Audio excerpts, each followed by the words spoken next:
I can do it. It's recording now, John. Sorry, Mark. It's all right. Just don't call me late for dinner. Don't. Okay. What's our first item there then? The first item is a request for additional agenda items. Anybody have anything they want to make sure that we discuss today?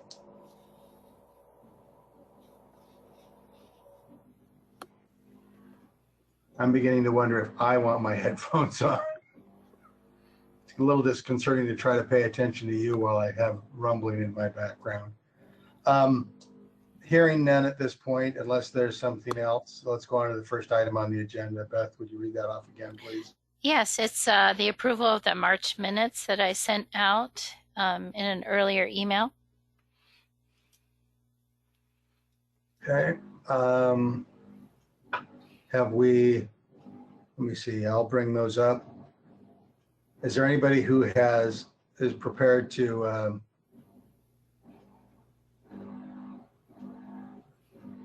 I read through them. I'm prepared to move to approve. buy a second? I'll second that. Is there any discussion on the minutes? I just had one word that I saw was missing.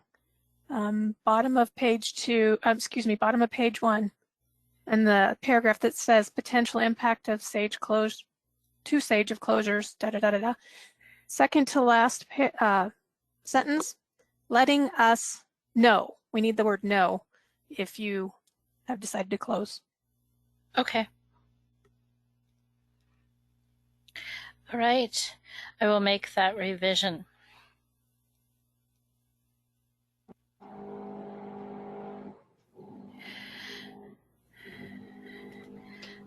All right. Those who are on the board and are authorized to vote, if you'll raise your hand to approve. I'm not sure. I'll say aye because I don't have a camera. And those who are, the real question now becomes those who are calling in that are not on camera. Can we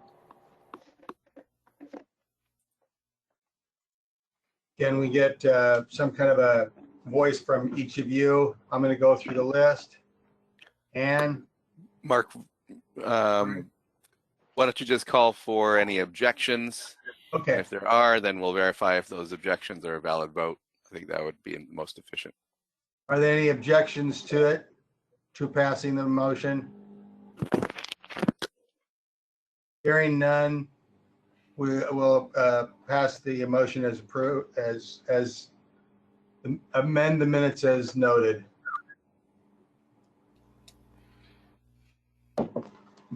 Okay, Dee, what's our next item? Or I'm sorry, Beth, our next item? The next item is committee reports.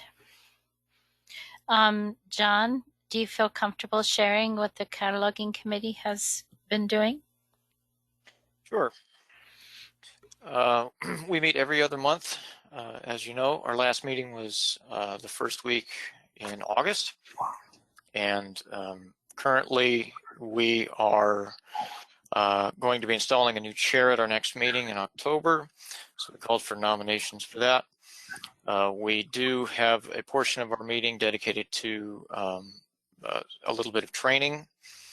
And so we did some cataloging minutia. I don't know off the top of my head, sorry, what we did in August.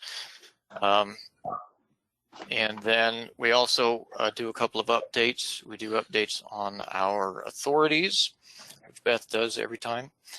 And then we briefly updated the committee on what the subcommittees, the subcommittee work.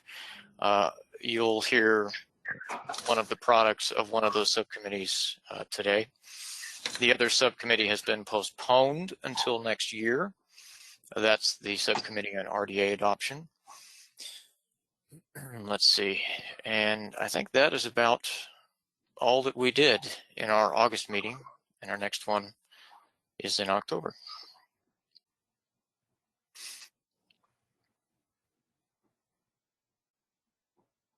All right. Thank you, John. So any questions about that? Okay. The next thing on the agenda is the changes to the cataloging policy that the subcommittee worked on, as well as the cataloging levels documents. John, did you want to present those? Or Heather? Yes, I can. I doubt Heather wants to do it. Okay. Although Thank you. she was the chair of the subcommittee. Should I hand over share rights to you or presenter rights to you, John, so that those documents are viewable? Sure, if you want to. That is assuming I can navigate through GoToMeeting. Okay, I've just made you the presenter. You should be seeing a dialog box in front of you. Okay. All right, can everybody see my screen here? Yes. Okay, you all went away. I can't see you all, but I will be, I know I'm not sure, you went over the agenda items, and we don't have that loaded in agenda today, but even so, I will be brief and concise, and kind of, if you didn't get a chance to read through this, have no fear, folks. There's nothing earth-shattering really, and anything that is quite different from before, I'll be happy to go over with you. It won't take that long. This subcommittee was formed earlier this year for a couple of reasons. The main reason is that we have shortages on the mentor committee, and we would like to provide options for other catalogers to move up to Cat 2, move up to Cat 1, and help us out on the mentor committee. And so there was some urgency to kind of take a look at the existing process and make clarifications and try and make it as objective as we could. So this is the work of 5-6 months of subcommittee work. There is the main cataloging policy, and then there's the other 3 addendums. So I'll draw your attention first. I'm going to skip down here to these competencies. And really, we just wanted to be more specific and be consistent with our verbiage across our documents to basically say what each level, what they need to be responsible for, what they need to be able to do. So these are these competencies listed right here. And the assessments, which we'll talk about a little later, the assessments to move from one to the next level are based entirely on these competencies listed here.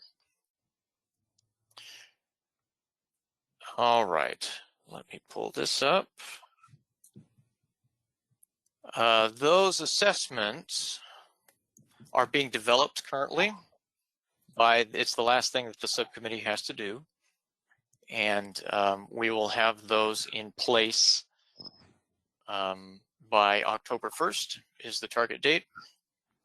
Both the assessments to move from Cat 3 to Cat 2 and the assessments to move from Cat 2 to Cat 1. The latter requirements are spelled out here as that process is a little bit more complicated. And that was another one of the goals here, was to, as I said, try and make it as objective as possible. That's why we're creating these assessments for these candidates, so that they can take these tests. If they know the skills, if they can demonstrate the competencies, then we can have a benchmark for them to move up to Cat 1. So this second addendum, pardon me, right here, spells that out. And this is one of the items that is quite different. It's the expanding of this particular document right here, installing these assessments and these tests, and talking about how an applicant goes through that process, what they have to do, and the requirements they have to meet. That's this particular document here. That's the third addendum. That's really easy. That's the application form. Pretty much the same. 2-page form. Does have a spot for the supervisor and or library director, because we do want them involved in that process, should they choose to apply to be a Cat 1 cataloger. Those are the addendums. Let's look at the big document up here, which is the cataloging policy. There are several minor changes made to this document, mainly for reasons of clarification, updating obsolete verbiage, making verbiage consistent across other SAGE documents. The majority of the work on this document were to those two ends. The major difference that is in this policy now that wasn't before, I will take you down here through, let's see, the standards, that was there before. These competencies, this is basically a restatement of the competency sheet that we saw before. 4 and 5 document what we expect out of the output of each cataloger, and setting some guidelines for the quality we want to see in the catalog. Let me draw your attention here in number 4 to this asterisk here. This originally was not here because the other subcommittee to handle RDA adoption, pending that, this wouldn't have to be here. But since that has been postponed, that is why this asterisk is in here. We don't want to subject our catalogers to something in the policy that has not been finished and or approved yet.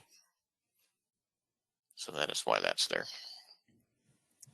You all see what I mean there? We don't want to make them adhere to the new content standard, which is RDA here, until it gets adopted exclusively, and that is set for next year. No, it makes sense. Okay. Maintenance standards, communications. Okay, now, this is the last thing I'll draw your attention to today in this document. And that is, we wanted to talk about not only how do we get catalogers to move up in the rankings, but when we have catalogers that are struggling and that are creating records that do not meet the standard, how do we address that situation? And we wanted to kind of put down a pathway. We go here first. If we can't address, if we don't solve the problem there, then we go to letter B, then we go to letter C. And so progressively, we want to allow every opportunity for these problems to be resolved without having to resort to any kind of regression of cataloging permissions, which is letter C and is the last resort here. So we're involving the mentor, we involve the cataloging committee chair, and then if necessary, involve the library director. And number 7 here addresses exactly what types of problems would necessitate a regression of privileges should it come to that. That's these types of problems in the catalog.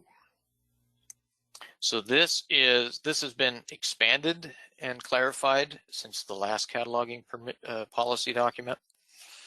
It seems a pretty common sense approach,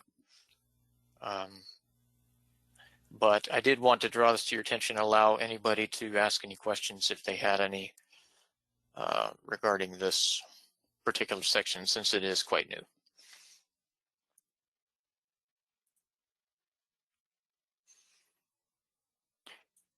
Anything confusing there, or any additional clarification I can provide?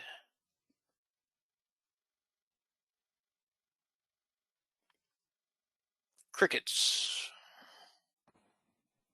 Folks are in stunned silence. No, go ahead. Looks like a great new change. Well, a bunch of great new changes added and makes things much more clear. I think it's great. I really appreciate all the hard work you guys put into it. Thanks. Well, it's nice to hear. It was a real joy working with the committee members. They provide a lot of keen insight, and we wanted to make sure we got catalog or committee members that were from various levels as well. We didn't just want Cat 1 catalogers working on this, so we got quite a healthy mix of catalogers. And it's our hope that with approval of this document, we can get some of these Cat 3 and Cat 2 catalogers that have been waiting to start advancing into the higher levels. We can get the materials into their hands and get them started so that they can advance to Cat 2 or Cat 1, and hopefully we can get some more mentors because right now we have quite the shortage. Is there anybody who feels comfortable moving to accept these documents as presented?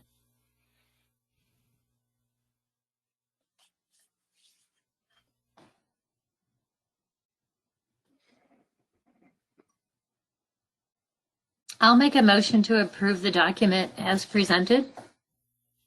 Do I hear a second? Oh, is that what you asked for, Beth? You cut out when you said approve, so I Oh. thought maybe you asked if there was questions about it. Sorry, no, I was asking for a motion. Oh, yeah. Is that a second then? Kathy? I'll Do I have- second it. Okay, we have a motion and a second. Do we have any discussion on the issue? Hearing none, call for a vote. Can we get back to the camera screen, Beth, please? Let's see. How do I do that, Beth?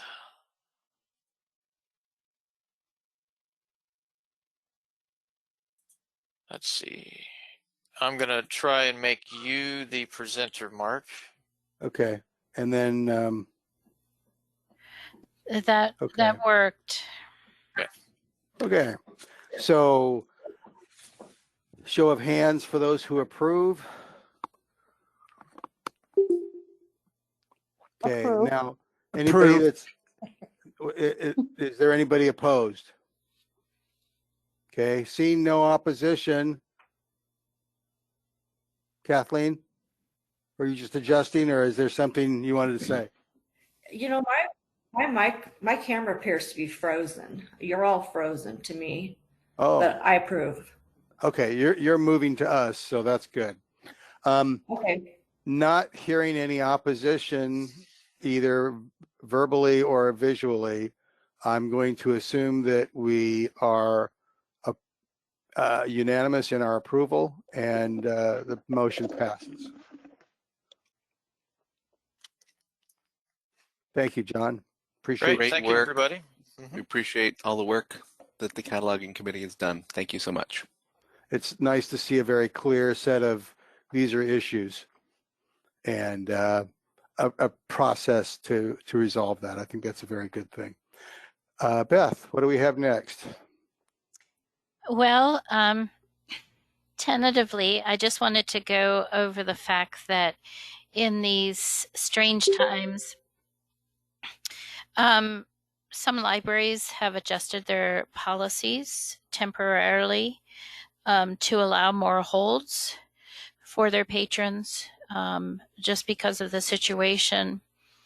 And I don't know how long-term those policies will be in place, but I just wanted folks to be aware that we've had to make some changes for individual libraries just to meet the needs of their patrons. Is there any concern about that?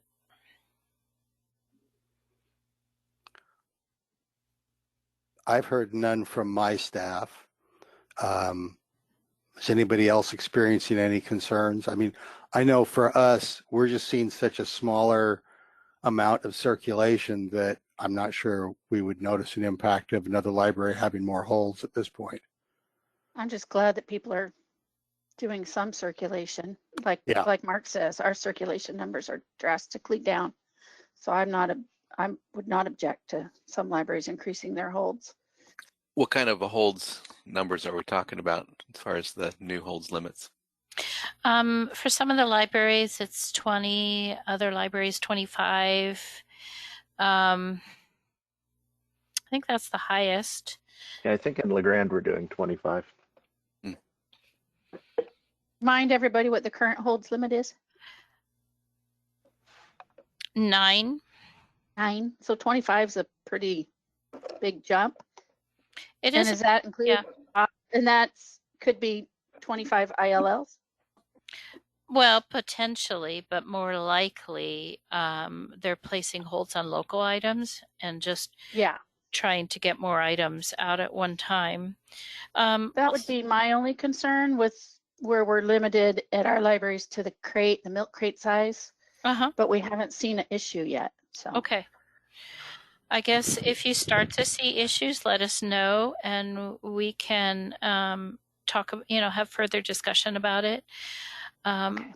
I just wanted to let you know that that was one of the changes we'd made. Something else that I recently turned back on was the items going to lost and notices being sent out to libraries. I think for most of you, that's not an issue. For one of our libraries, it was. So I'm working with them to kind of back that off for a little bit. But I just want you guys to feel comfortable communicating with me when things are not meeting your needs, or you need to do something special for the interim. People seem to have communicated that with us. I just wanted to encourage that to continue. I'm trying to think. Another agenda item for today that I had missed on my list was the fact that we've got a new year and we should entertain nominations for chair and vice chair of the Sage Council. Mark, of course, is welcome to volunteer again for chair if he wants to continue. But typically we do this at our meeting in the summer, and that didn't take place. So I wanted to bring it up today. I would happily submit to another chair. But I would also, I think I'm in a good enough situation that I could continue to serve as chair. I'm not sure Beth would tell you I've done a great job. On the other hand, we're in weird times. So I've tried, but we've all had strange experiences this year, haven't we? We have.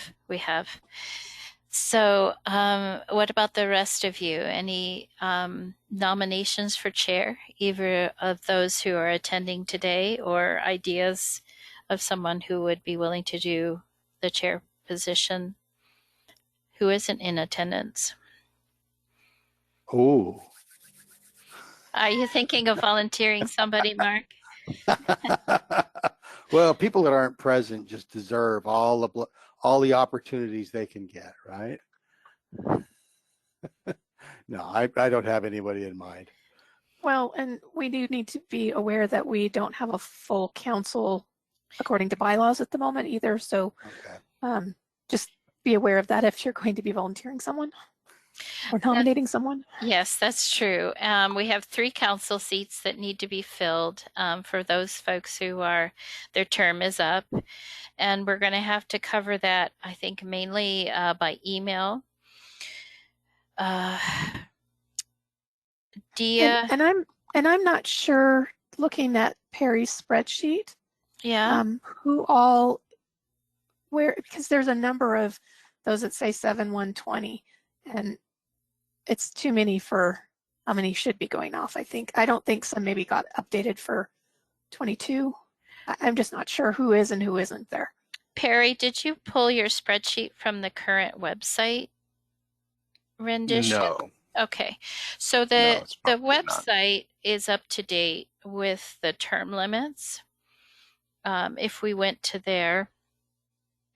So there is just 3 positions that we need to fill, unless we can find another. There was all this year there was an open seat in the circulating schools area, but I was mainly concerned with filling the seats where folks are going off. And we got volunteers from Dia and Ryan, both volunteered to serve another term. So I would just need to get someone from the academic libraries, one of the community colleges. Marcia is currently serving, but her term is up, so I'll have to see if she wants to serve another term or whether I can get one of the other community colleges to volunteer.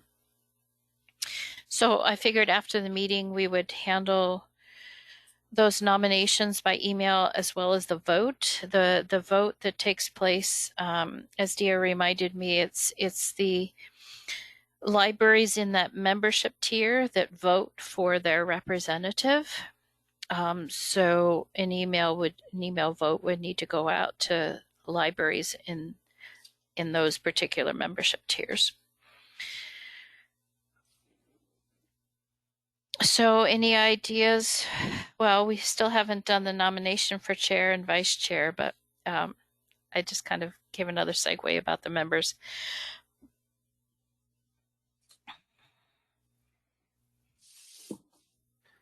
We're all complacent. We're all complacent. We're all content with the situation as it stands, other than that we know there needs to be some work to fill some seats. Perry, any feelings or comments there? Well,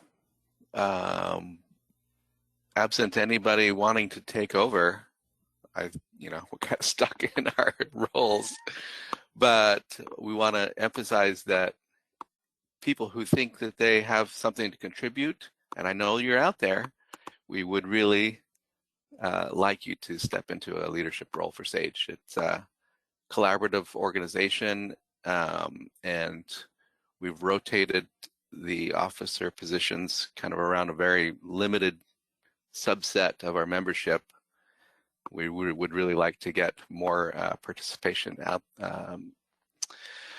involved. So if you haven't served, please strongly consider volunteering yourself.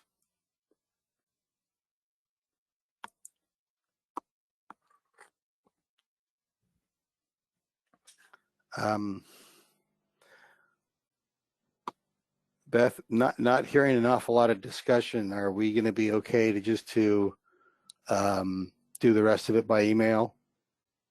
Basically, I think what we should do at this point is say there were no nominations presented at the meeting. Officers serving were willing to continue to serve. Board positions that need to be filled include the following.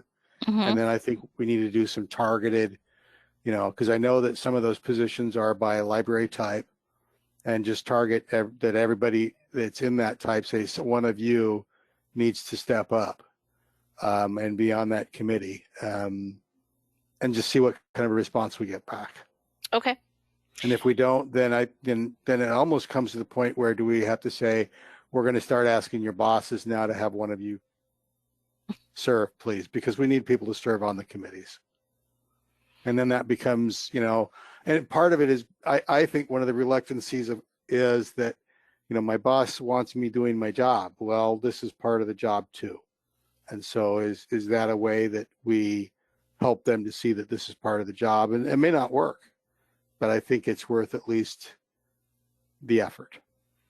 I also think it'd be cool if we could get people that are perhaps interested in being chair to be vice chair and make it a rotating position where you're vice chair for a year and you learn some of what's going on, then you become chair.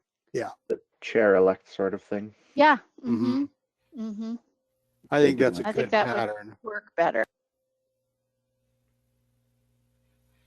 And That's then not you'll in our have to fill one position. It's not in our bylaws, so we would have to just sort of, We could do it that way on some levels, but it becomes Yeah. a verbal understanding more than anything. Yeah, we couldn't force anybody. procedural. I don't know. We could just keep levying fines on their library card until they submit. You know, we have the power. No, we just send all the weeded books to their library. Ah, there we go. Plotting commences, huh? Well, you know, some of us are just that way. Well, we I'm talked. in the May, We played actually. around with the idea of having a financial incentive for officer positions or just user council positions to have kind of a discount applied to the membership. So that's something we could explore further. Yes, we could. Yeah, or a scholarship to a conference, but then that would only work if you got to go to the conference. So I think the discount idea is a good idea. Yeah, I got a scholarship to go to ALA for the Libraries Transforming Communities thing, and then they canceled ALA, but I still have to do the classes. And then it was supposed to transfer to Midwinter, and then they canceled Midwinter, so no trip for me. Very disappointing. It was. It was in Chicago. I wanted to go to Chicago. You know, I managed to get to Nashville just before all of this, and it was really a good opportunity to be in Nashville and be at the conference there. But the other thing I have to say is I know for my staff, I think they've really been exposed to some things they were never exposed to before by doing some online courses. So there's part of me that says that some of the online things, sometimes I almost think it's preferable to all of the expense of getting somebody someplace and the money that it takes and everything. So it's kind of mixed. And I know for the small libraries, especially to take off and go someplace is not in their picture. So even a scholarship or participation in a conference on some level might be really a plus.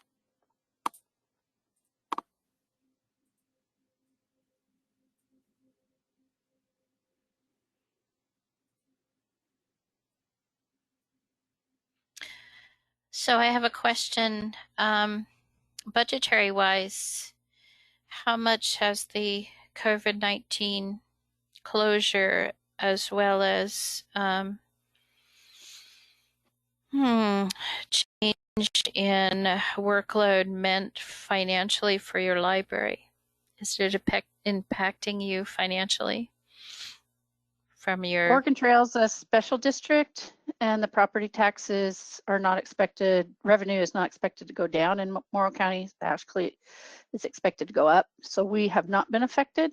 Okay. We did furlough some employees at the beginning, and that will be, we pay unemployment out as as we actually have someone using unemployment. It's the only time we pay. And the CARES Act will pay 50% of that. So that did save us a little money. And those people, it did work out to their benefit where it paid the extra. I was so nervous about that. And we're able to use, as a special district, we have funding available for reimbursement for COVID-related expenses. So that's helped also for things that we hadn't planned on purchasing. Good. Well, I work at Go school and I haven't noticed that it's affected our budget yet. But once we closed in March, they basically took me out of the library. So I am currently trying to catalog everything that came in from then, and I'm trying to fight for hours in the library. So my heart is with Sage and my heart is being on all these committees, but I feel like I've just been like this loser committee member in many cases on many of the committees because I haven't even been able to spend time in the library. I'm basically the jack of all trades helping every department in our building except the library. So I appreciate all of you and all you're doing, and I'm on whatever committees I can be, and I'll try to be as helpful as I can. And I'm glad that the RDA was pushed off for a year since I volunteered to be on that committee. That worked out well. Yes, it did. Well, hopefully that's not a long-term condition, Anne. Hopefully it's just temporary with all the adjustments the schools had to make. Hopefully so. We've heard a lot of rumors about the Umatilla Library. Do you have any input on that?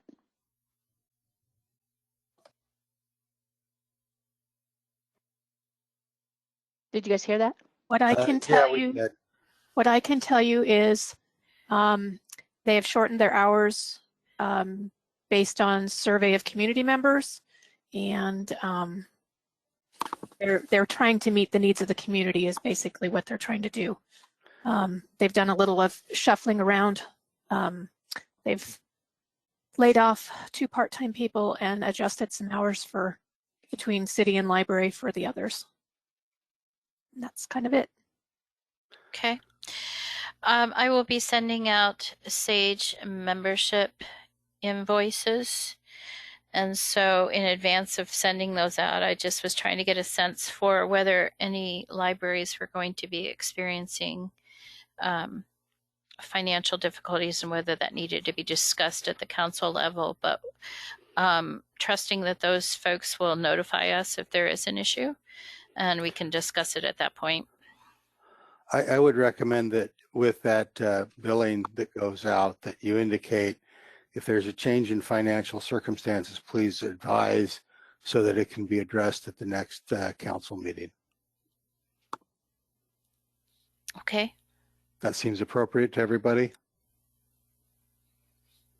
I think then we at least become aware of everyone's situation if there is significant change financially for anyone.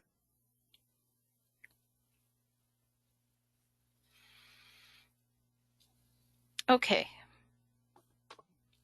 Is there anything else that folks would like to discuss today at the council level?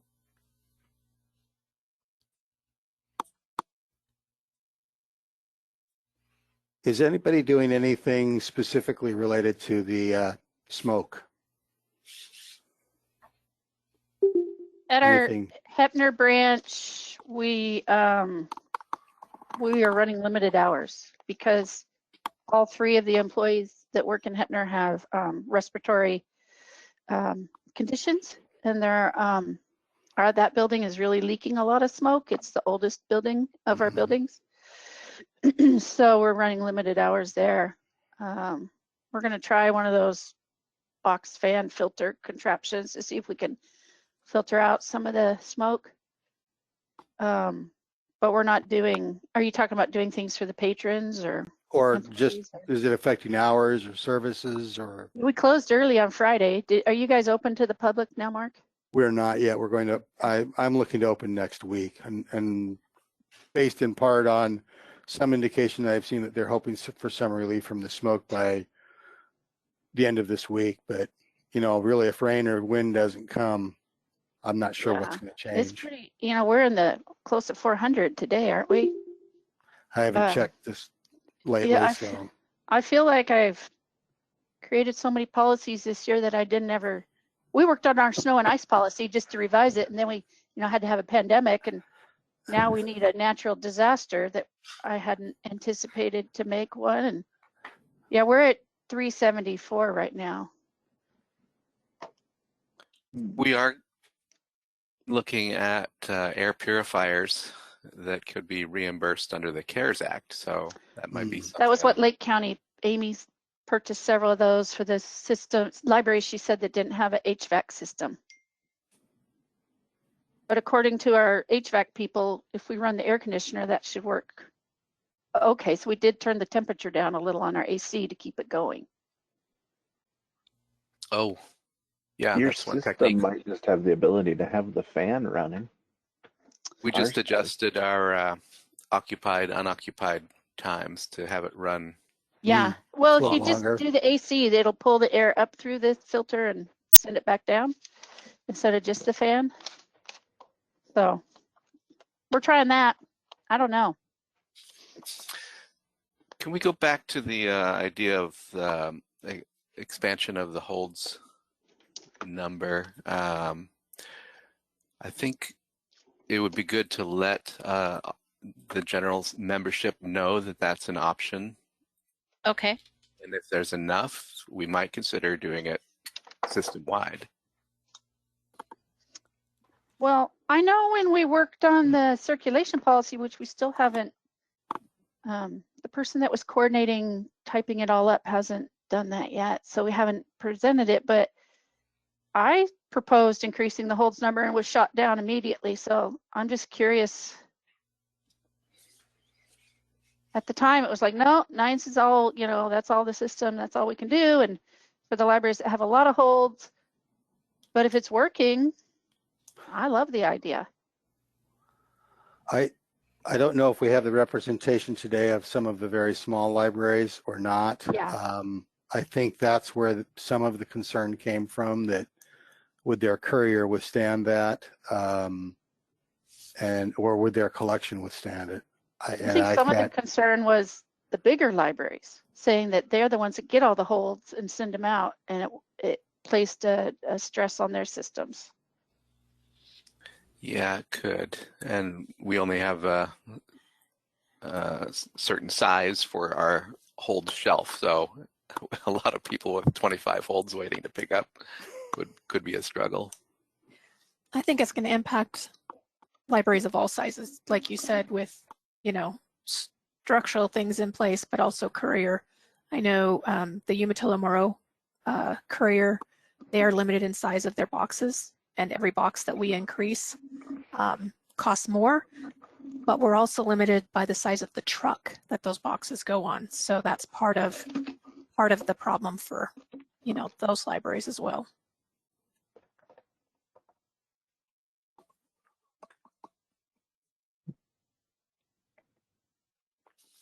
Yeah, I don't know. Is there a way that you could have holds, local holds, be separate from ILL holds? I was just thinking about that, Kathy. Thinking whether that would be technologically possible. I think it would make the hold policy table kind of tricky, but it's something that we could explore. That would solve the problem of too many ILLs going back and forth. I think one of the reasons that the holds were increased temporarily was the fact that it was taking longer to get things from libraries as well. So not all those 25 holds were going to be filled at the same time because of libraries' limited hours. Part of the reason, at least in LeGrand, was we're doing the pick up at the door thing, and we have people who check out 25 to 50 items regularly when they can come in the building, and they wanted to be able to place those holds on our items and then come and pick them up. And they couldn't get anywhere close to what they normally do because they could only hold 9 items at a time, and then they were calling, and we were writing these giant page-long lists of book titles for them instead of being able to just put a software hold on. So, yeah, that makes sense for the libraries that haven't opened in any capacity.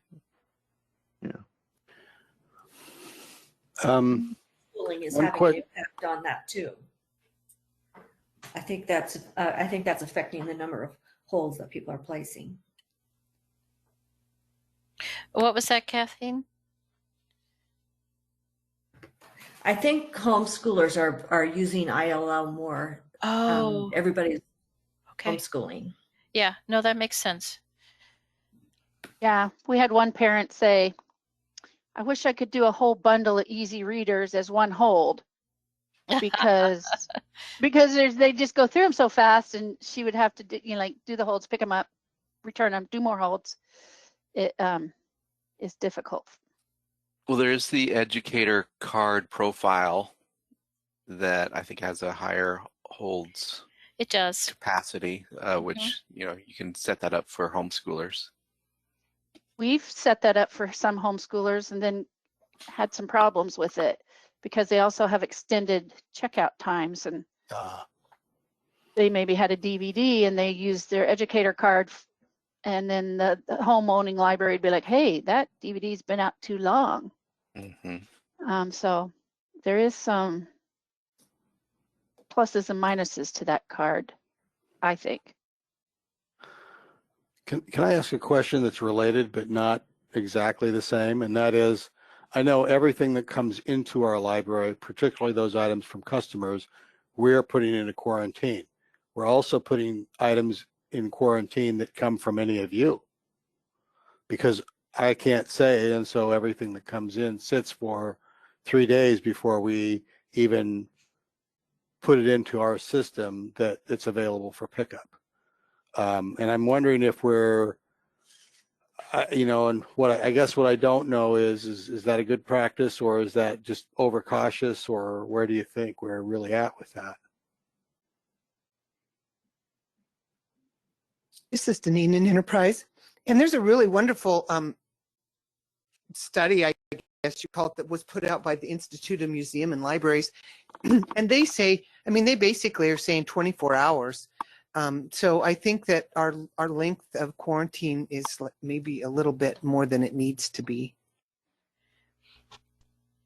I think the study also indicated that if the materials were in a book drop, that it was a longer period of time than if they were separated. And the study is still ongoing, and there's new updates to it all the time. And the last update showed that maybe 3 days isn't even long enough on some items. They said board books should be 4 days. Wow. The most recent Realm study result looked at stacked items. Right.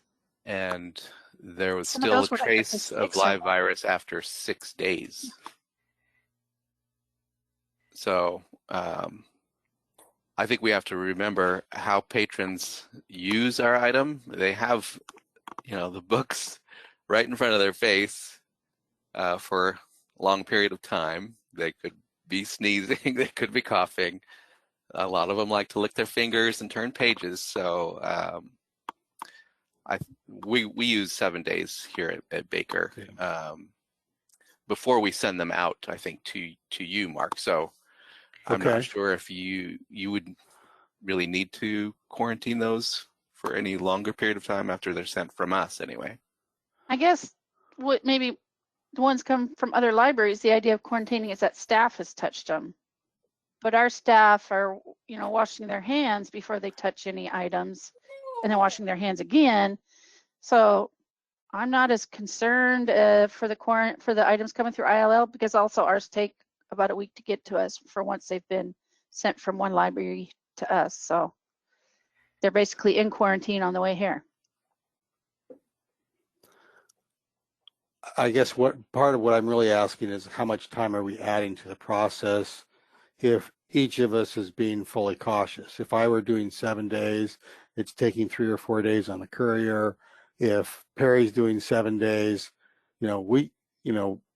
that's where the lag is really coming from, because now we're hitting practically 2.5, 3 weeks before an item gets to a person's hands, where it used to be 3 or 4 days probably.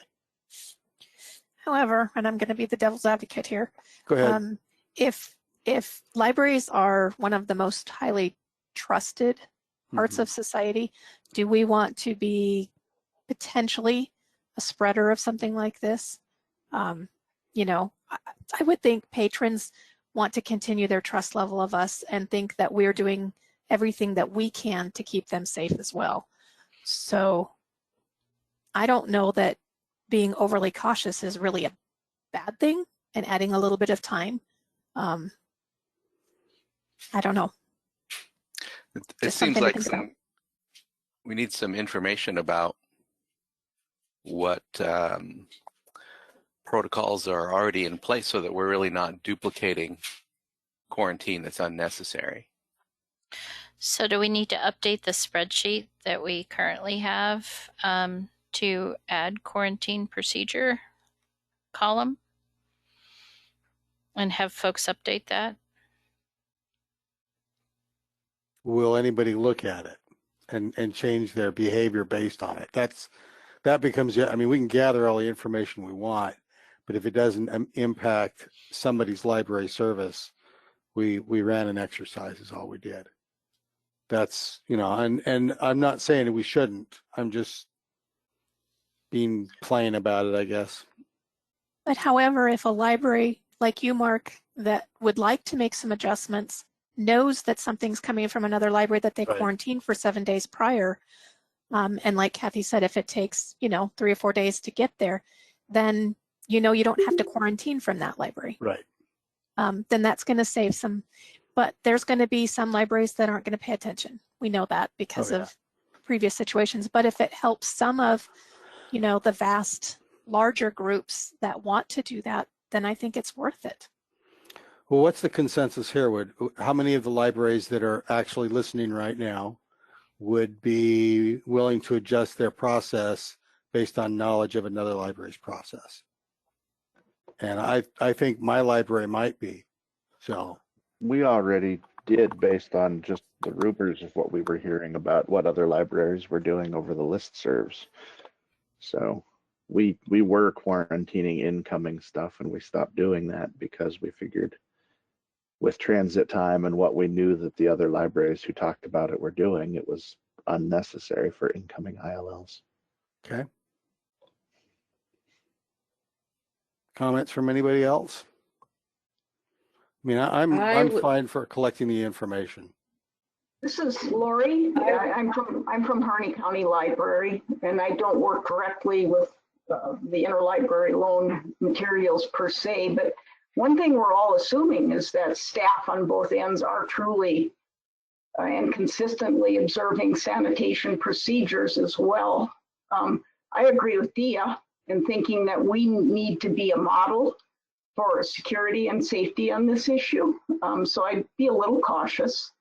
I certainly think we'd be willing to consider adjusting our policy. We do quarantine everything before it goes out, and we quarantine it when it comes in, just to be really make sure our public is safe. But I think we'd be willing to adjust if the majority could propose a way to monitor this. Could somebody just create a suggested policy review for quarantining items in interlibrary loan?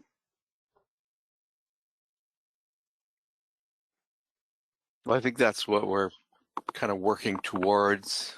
The first step, I think, would be gathering the information, and then we'd use that to determine what we would want to recommend system-wide. Okay. We have one of the lowest incidents of COVID in Harney County of anywhere in the state, and we're still just kind of holding our breath, and we're very cautious, and we don't want to be the institution that creates the first big outbreak. So I think we would err on the side of caution ourselves. Okay, I will add the column to the spreadsheets and an announcement out to the listserv, and hopefully folks will start filling that in as they have time so that we know what their quarantine procedures are.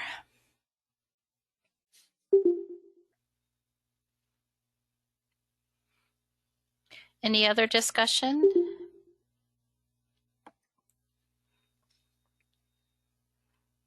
We seem to be losing them by ones and one little bit by little. Any other discussion items at all? Otherwise, I would, Beth, if you're okay with this, let's entertain a motion to adjourn. I am. I move we adjourn. Do I hear a second? I'll second. Here we go. Anybody disapprove can stay on. I'll let you. All right. Have a great day, I got everybody. another meeting. Bye. Thanks, everybody. Bye. Thank you. Bye.